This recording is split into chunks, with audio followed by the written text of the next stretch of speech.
Welcome to Down to Dunk. I'm your host, Andrew Schlecht. We're part of the Athletic Podcast Network. With me today, I've been waiting for this day for a long time. It's Zach Lowe from ESPN. Zach, thanks so much for coming on the show. My pleasure. I've been waiting for this day for a long time too, but we made it happen. And the Thunder got a big win over the Nikola Jokic-less Denver Nuggets last night. What a bummer! But they've had a lot of mega games recently in like the last month. It's fun to talk about right now. Yeah, they're great. But before we get into that, I have to know one thing. Do you eat cereal, and what is your favorite cereal? I do eat cereal. My wife would say that that is sort of a childish habit that I've carried into my 40s. So I have a favorite cereal, but you can't actually eat this cereal like regularly because it's probably not good for you. And it would set a horrible example for my daughter. I will die on the hill of the best cereal that man has ever made is Cookie Crisp. Cookie Crisp is the number one cereal. Oh, and I won't like people love Cinnamon Toast Crunch and Cinnamon Life and like these. I know what all the popular choices are. Yeah, it's Cookie Crisp or nothing. And like there's a 1 box a year rule in our house. And it's by the way, it's delicious. You remember the dog from Cookie Crisp? Yeah. Love that guy. Yeah, it's great. That is an interesting choice. I would not have thought Cookie Crisp would have been on the list, but I respect it. It's also a good one, dry or with milk. Oh, it's. I mean, I don't need to add anything to that analysis. You just nailed it. It's a versatile, switchable cereal. It's like having Jalen Williams on defense. Can do a lot of everything. That's right. Let's talk about Shai, because this team kind of starts and ends with how good Shai Gilgeous-Alexander is. I think he's been the second best player in the league this season. Tell me where you think he fits in like the MVP conversation, and just give me like some general thoughts on Shai's season. Yeah, I think he's actually been a little under discussed in the MVP conversation just because it defaults to the two centers, one of whom has missed 12 or 13 games already and may miss some more time, enough time that he'll be out of the conversation by the letter of the law. And that's a whole different subject we can talk about. If people are very good at getting mad about things they weren't mad about before, but then something happens like, no, I want to be mad about that thing. Right. I think he's top 3 there are 5 guys who have separated themselves. The 2 centers, Giannis, Shai, and Luka. And given the Mavs record, I think Luka's probably toward the bottom there, despite the fact that he's ridiculous. Shai, if he stays healthy, he's going to be there in the end in contention for like the number 1 spot. It just really depends on how hard I think there's sort of not universal, but 75% majority agreement that like Jokic is the best player in the NBA. And if Denver is top 3 in the West and he plays well, the argument for him is going to be pretty strong. But Shai is right there, and like I haven't done an MVP deep dive in like 2 or 3 weeks, so I don't have all the numbers in front of me. But he's got a case to win. I mean, he's ridiculous. There's just nothing. I was at a meeting with a coach yesterday in New York, and the first thing he asked me is, how are you watch the Thunder a lot. Like, how is this happening? How are they doing this? And and is Shai that good? I'm like, yeah, there's just nothing you can do with Shai. Mm-hmm. And defensively, he's figured some stuff out this year. He's certainly not their best like individual, like one-on-one lockdown defender, but he's figured out this like free safety position where he just knows every play that the other team is going to run, and he's just going to steal the ball. And it happens, 2 or 3 times a game, every single game. And to me, that's been like one of the more impressive things about like his improvement, like his step up this season. There's like, he's long. I will always tell people like the Shai's rookie year, Clippers, Warriors in the playoffs. And it's like the KD Warriors. It's like the last gasp of that team. And they threw Shai like there's no deeper end you can be thrown into as a rookie guard than like, all right, you got to defend this Cuisinart of beautiful offense. And like the Warriors won the series. They were unbeatable when healthy, but Shai acquitted himself really well. Like, he's long, he's big, he can guard, he competes, he's smart. I think I also saw today he leads the league in deflections as well as steals, or is either first or second. Like, he's been, let's put it this way. like you said, he's not a lockdown defender. He's not the Thunder's like best defender. He's not like huge for his position or super strong. But you'd never feel worried that like, oh no, shit, like people are gonna pick on Shai or like this matchup is horrible for Shai. Like he's fine. Mm-hmm. Yeah. Chet has had an incredible rookie season so far. 16.7 points per game, 7.6 rebounds, 2.7 assists, 2.6 blocks. Give me your overall thoughts on Chet. And I honestly don't have that much interest in diving into like the Chet versus Wemby conversation because it feels really tired at this point. But tell me what you think his ceiling could be. I mean, I think his ceiling is like multi-time regular all-star for sure. I mean, I don't know what player archetype really comes to mind. Like, I mean, the easiest one is Porzingis, but with like a better handle, and I think that's what has been the most pleasant, not surprise, but like that his handle has translated so fast to the NBA that it looked in summer league and early like it was going to be maybe a little too predictable. He was going to go to too many spin moves, and people were going to sit on that.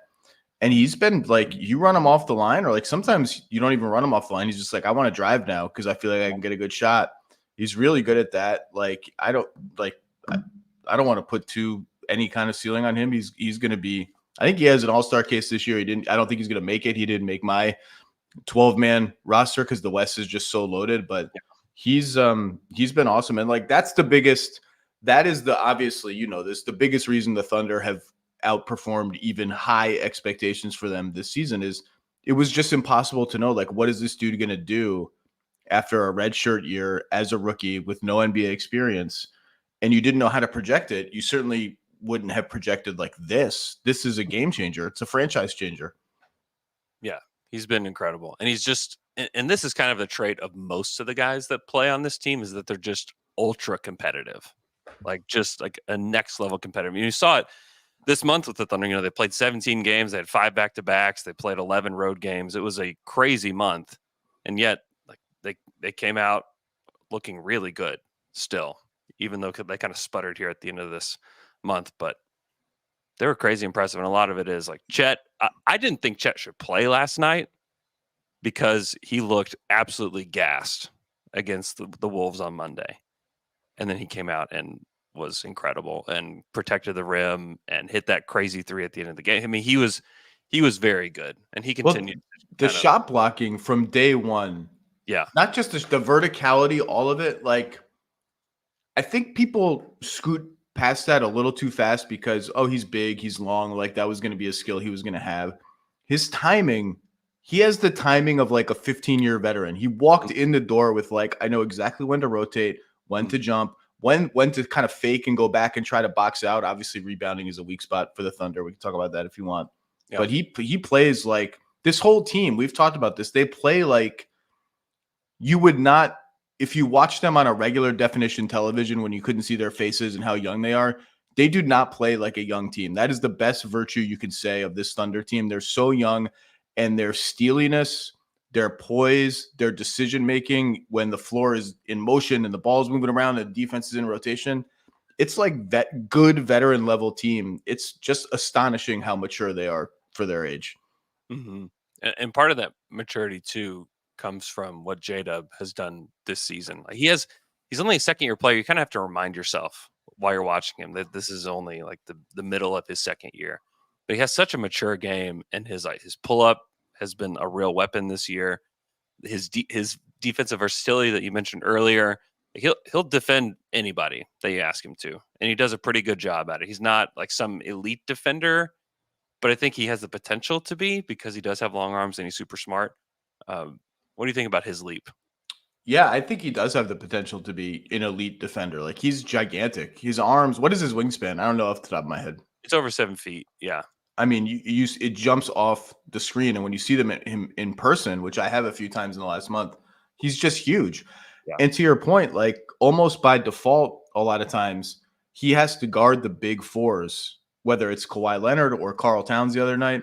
Yep. And yeah, Karl bullied him for a couple post-ups, but like they were not easy shots. And like you don't feel like, all right, we got to send a double. This is an emergency. Like he holds up against those guys. You mentioned his pull-up, his step back, and his chemistry with Chet, I think, which you could really start to see kick in maybe 15, 20 games in where he would be finding Chet for lobs. Some of them are set plays. Some of them Chet will just cut. Chet knows when to roll when Jalen is the ball handler. Like that's a game changer to me because they have been not, I don't want to say dependent, but they are shooting outrageously well from everywhere on the floor. And like a few more rim shots would be helpful. And just, again, I haven't checked the numbers recently, but I know that their offense with Shai on the bench kind of stabilized about a month ago and has stayed that way. And Jalen and Chet, their chemistry when Shai is on the bench is a big reason. J-Dub is, I mean, they have a big three. They have the outlines of like a very classic NBA big three, point guard, wing, big. I mean, and J-Dub is every bit.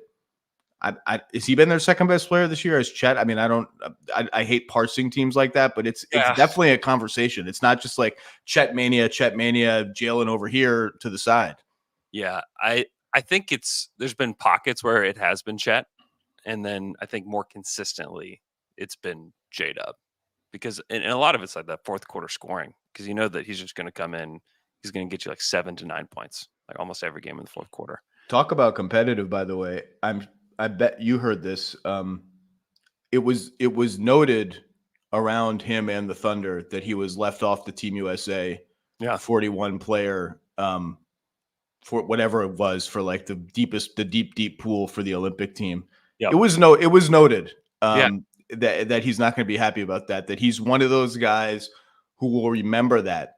Like Bam Adebayo remembered that when he was snubbed once for Team USA. He's like, I'm going to make Greg Popovich eat this every time we play the Spurs. J-Dub's going to remember that.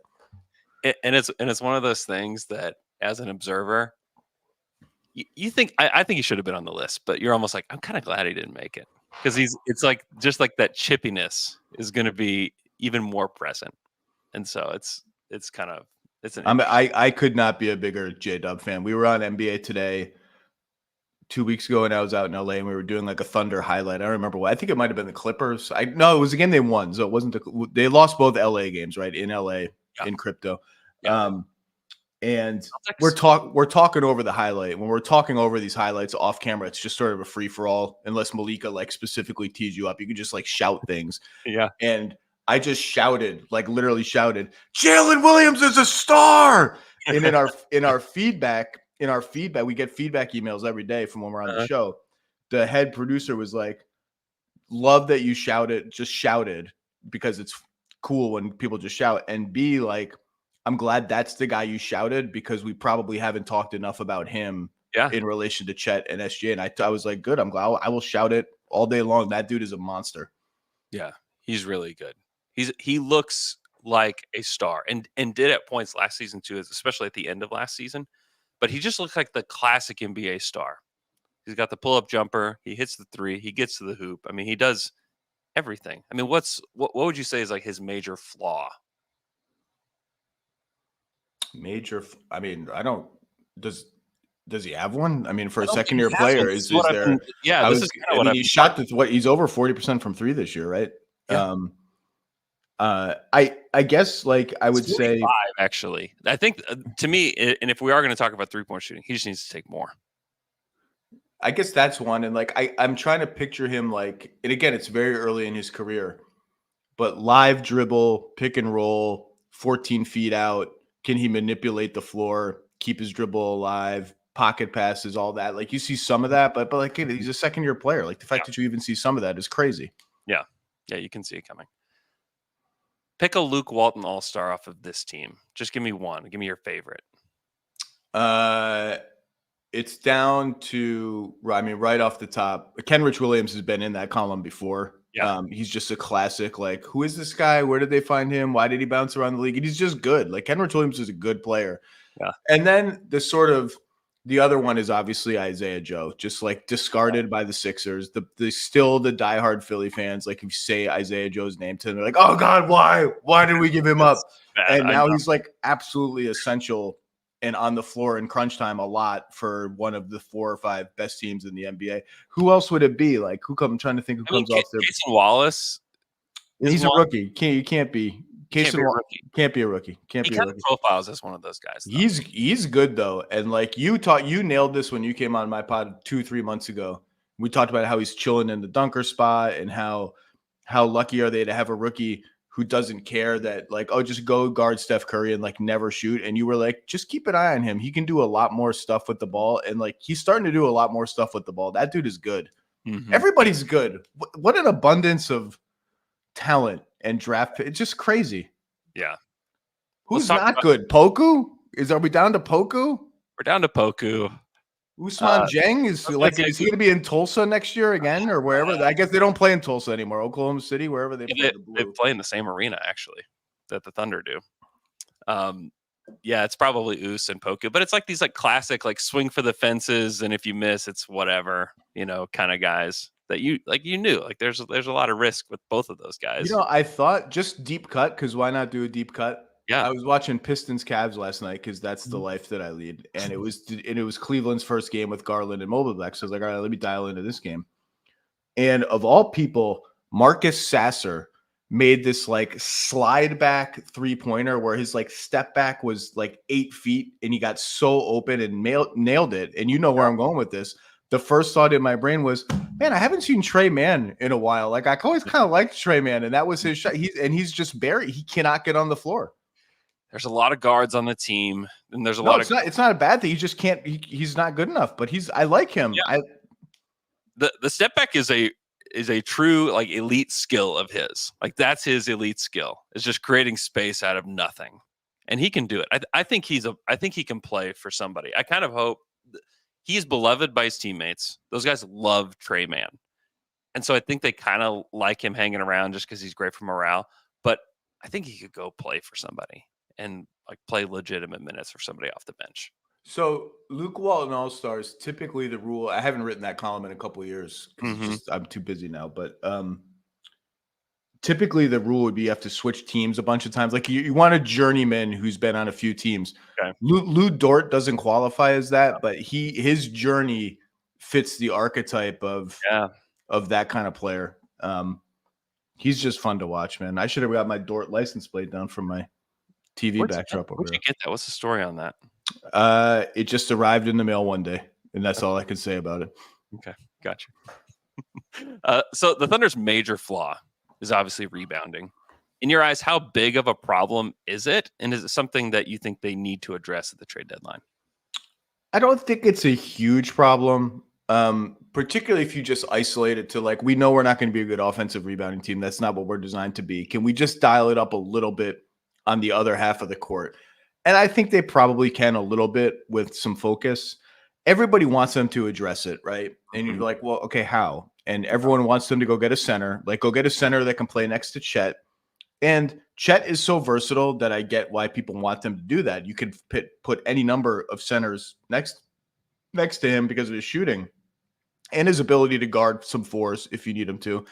I do think people are underestimating what a sea change that would be halfway, 2/3 of the way by the trade deadline through a season, and how that would change their rotations, their spacing, depending on who it is. If you get someone who's just absolutely perfect, then who can shoot threes too and whatever and is big, like maybe it doesn't change your life that much.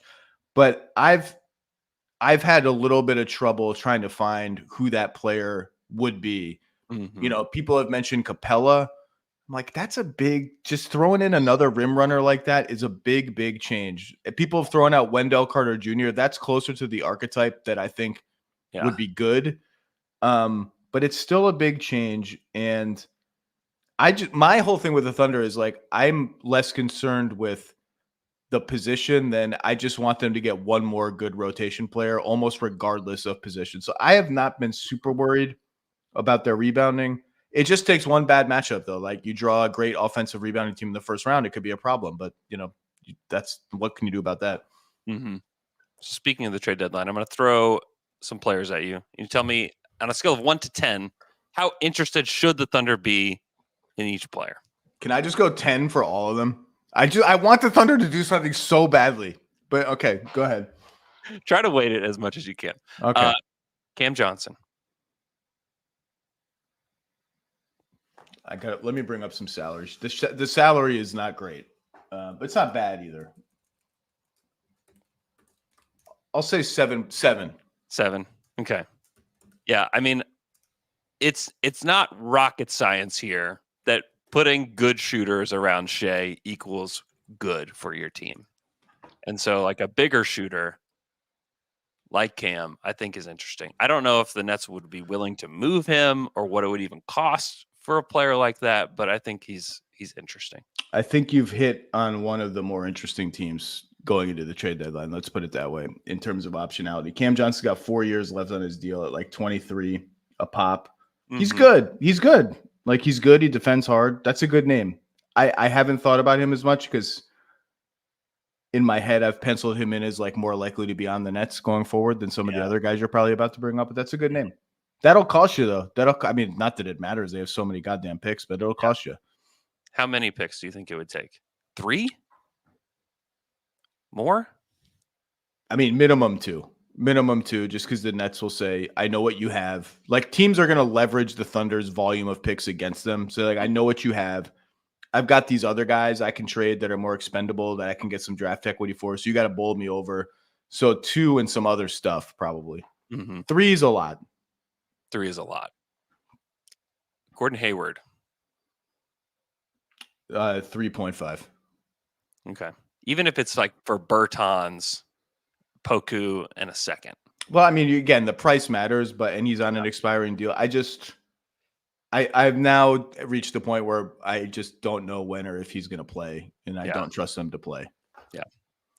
Kelly Olynyk. That's a good one. 6.87. Okay. I like that. Less than Cam Johnson, just because he's a little less malleable from lineup to lineup. Yeah. The Jazz are going to get a lot of offers for him, I think. So I don't know what that means for the Thunder, but like I've seen people mention like he's the buyout line, this new rule that teams over the second apron can't sign someone for more than X million dollars who's via buyout whose previous salary was over X million dollars. And it's like right around Kelly Olynyk's. So I'm like, there's no world where Kelly Olynyk is getting bought out, least of all by the Utah Jazz. Like, just like forget it. Yeah, just play him, one, because he's good, or like, you could get a first for him. Even on I think they will keep him unless they get a first for him, which is crazy because they got him for less than that. But yeah. Bruce Brown.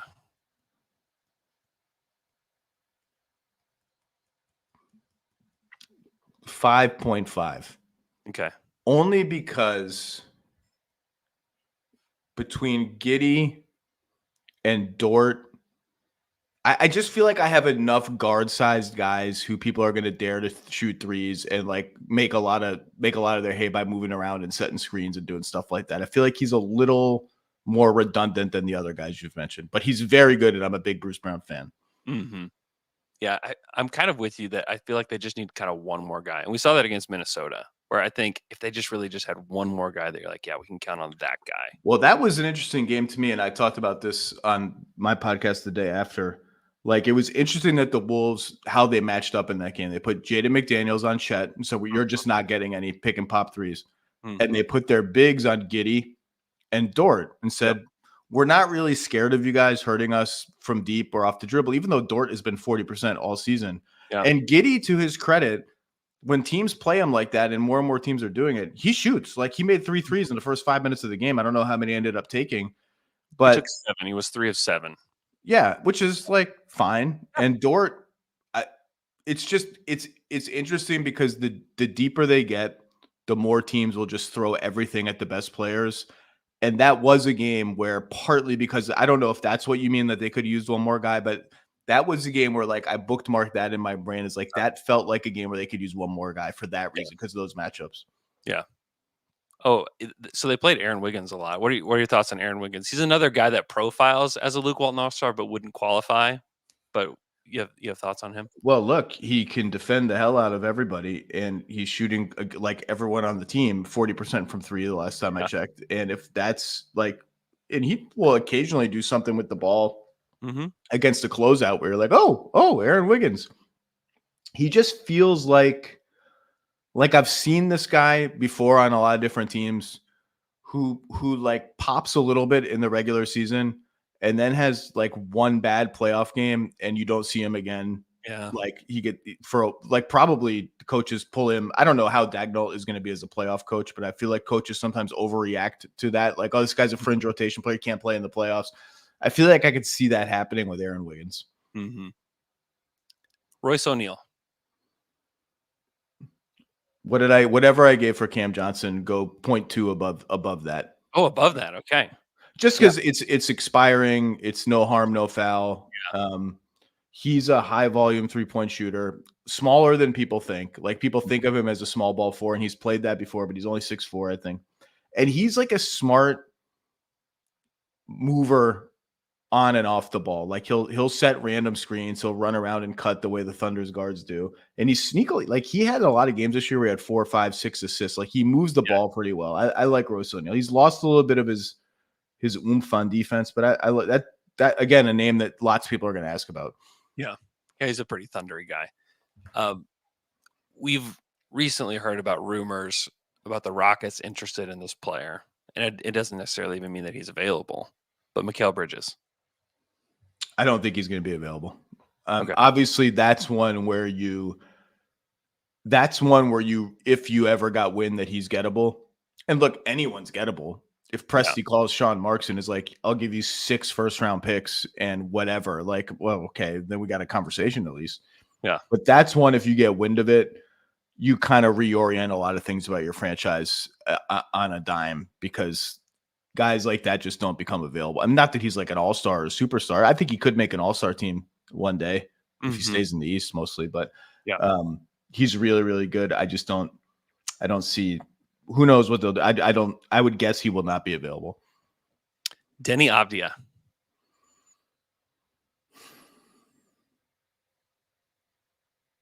Denny Avdia. 4.85. Okay. I like Denny Avdia. Yeah. He's smart and skilled and plays really good defense. Everything I said about Aaron Wiggins' 3-point shot, I would double down. Not double down, but I would reiterate for Denny Avdia, who has a history of getting a little gun shy when he's in a slump, and like he's just not good enough at the other stuff to not shoot threes when he's open. So, but he's again on a decent contract. I like him. He's a smart. You've talked a lot about, and we're ahead of the curve talking about this, about how the Thunder have really sort of shifted their draft focus from the old Thunder template of length and we'll figure out everything else later to IQ and we'll figure everything else out later. Denny Avdia fits that. He's a very smart player. Mm-hmm. Dorian Finney-Smith. Love it. 7.95. Yeah. Bigger, a true small ball four, has played some 5 for the Nets. 3-point shooting's been up and down. He's been in a slump for most of the last month. Proven role player, has played high leverage playoff games before. I don't know what the asking price is going to be for him, but he's one of those guys that if I were Sam Presti, maybe, and by the way, I want to hear your opinion on some of this too, because I was having this conversation with a front office person from another team 2 days ago, and I can't remember what player I named. It wasn't Finney-Smith. Maybe it was Finney-Smith. And this guy countered with me and said, I don't know who it was, someone on roughly this level. Mm-hmm. And this guy countered with me and said, is that guy playing like 15 minutes a game for the Thunder? Like, is he better than all these other guys that they play? And I did catch myself and start to wonder, like, in my hunger for the Thunder to go for it, am I underestimating how hard it would be to actually crack their top 8 or top 9? Yeah. So I want to hear your opinion afterwards. But what I was going to say before going to that tangent was Finney-Smith is the kind of guy that if I were Sam Presti, and I'm not as smart or rational as Sam Presti, and I do not have nearly as good a handle on the Thunder as he does, obviously, I would be tempted to be like, I've got all these first-round picks. I can't possibly ever use them all. I will give you 3 or 2 and something else really good just to get this guy in the door. That might be stupid in your opinion, but he's one of those guys that fits what they need. I think he definitely fits what they need, and that they need a bigger wing to defend that can play next to Chet in like closing minutes. I just wonder if he does enough of the thundery stuff on offense, because he's going to be your corner 3-point shooter, and there's definitely value to that. But everybody drives. everybody drives. Good And so I point. just wonder if, because I've been watching him a little bit more close lately, and I'm like, man, he really just doesn't. Like, he just doesn't really do that. He doesn't do it very well. And so I just wonder about if you're the Thunder, are you willing to expend that many assets for a player that doesn't really do the Thunder things? What about Alex Caruso? Is he on your list? He's my last guy on the list. I like Alex Caruso a lot. I wonder, do you need another guard that's 6'5" or shorter on the team? You know, because I think there's like a strong belief in Casey Wallace, whether he's ready to be a impact player in the playoffs this year or not, I don't know. But I feel pretty confident that he'll be that down the road. And you've got Lou, and I like him. I just don't know. I don't know if you want to expend the assets for a guy that may not be closing games for you or may play like a smaller role for you off the bench. I don't know. What do you think? I think Caruso's really good. I again am less concerned about what position he plays and what his skill set is and just like give me another guy. And Mhm. part of the give me another guy thing, and like this is a discussion Denver's having and Boston's having internally, is like even if we don't feel like we quote unquote need this guy, like he might not be in our every game 15-minute rotation. When you're at the level, and the Celtics went through this last year when they were looking at centers on the trade market, and they ended up, I think, was Muscala their trade deadline center last year. I can't remember who they got, but it wasn't anybody good. Apologies to Mike Muscala. It wasn't anybody who's going to move the needle and play for their Scala. team. No, he's fine. He just wasn't going to make Boston's actual rotation. Mhm. But the debate they were having was, and this is different from the Thunder, but like, Robert Williams III has injury issues. Al's old. Like, Mhm. even if we don't think we necessarily need somebody, do we need to prepare ourselves for like Cason Wallace sprained his ankle in game 2 of the second round and is out for 10 days, Mm. or Lou Dort, or somebody like forget a star, but just like you take one blow to your rotation, you're at least insured against that. There is an interesting school of thought. This is once you get to the level that the Thunder are at, you kind of have to start planning a little bit for those kind of scenarios in the playoffs instead of just, well, if somebody gets hurt, we're screwed. Yeah. That would be my only sort of quibble with your Caruso hesitation. Yeah. The guy that I've named, and I think he's had an ill-timed hot streak for anybody hoping to steal him from Charlotte, is PJ Washington. I don't know how you feel He's about the him. last guy on my list, Zach. Yeah. It's the last guy on my list. I've named him for 3 months talking about Thunder trade targets. Mhm. He's just exploding lately, and that makes me worried that Charlotte, which has a new ownership group that is pretty sharp, is going to be like, you know what, let's just sort of hold the line on this and not make any. We've got enough veterans we can trade for stuff. Like, let's Mhm. see a little bit more what we have here. But size, experience playing center, 3-point shooting. You put him in a new context, I think he gives even more effort on defense. Not that he's not now, but I think he dials up his intensity. Like, he's like the perfect guy to me. Yeah, he does a little bit of everything. I think you can play him next to Chet too in spots if you want Not to. a bad passer either. Like, not a great in the flow passer, but sees the floor decently. Mhm. Um, Yeah, I yeah. think he could figure it out. Like, I think he could figure out how to play the Thunder way. And like this conversation just all like kind of leads me back to like more of like the Royce O'Neal player, where when you talk about like needing one more guy and maybe they play, maybe they don't, maybe they're a guy that plays in this series, but they wouldn't play in the next series kind of thing.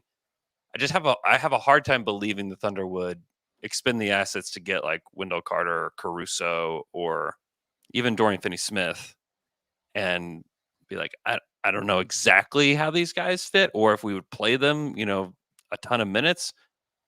I don't know. I just don't know if they're ready to do that Well, yet. forget the Thunder. What do you, Andrew, think they should do? I think they should. I think that they should deal for somebody like Royce O'Neal and get just like Even if you got to pay premium versus what the market for him, quote unquote, should be. I mean, what is that? 3 seconds? One 4 seconds? first or 3 seconds. One first probably gets Royce O'Neal. This Yeah. is not me reporting that, to be clear. That's just my common sense guess. I mean, the Thunder have 3 picks in this next draft, and I've watched a lot of the guys that are in this next draft, and I would say give up one of those picks. Well, the Nets have watched that draft too. The guys in that draft too, unfortunately. I know. But look, I mean, it's the kind of thing where if you don't think Royce O'Neal is a part of your long-term vision and you can get one okay first, that's better than just, or 4 seconds. Throw 4 seconds at him. Just say, here's like 1 million seconds. They've got like over 20 second round picks. Here's 12 second round picks for Royce. Just set the record for most second round picks ever traded in one deal. We'll give you 14 second round picks.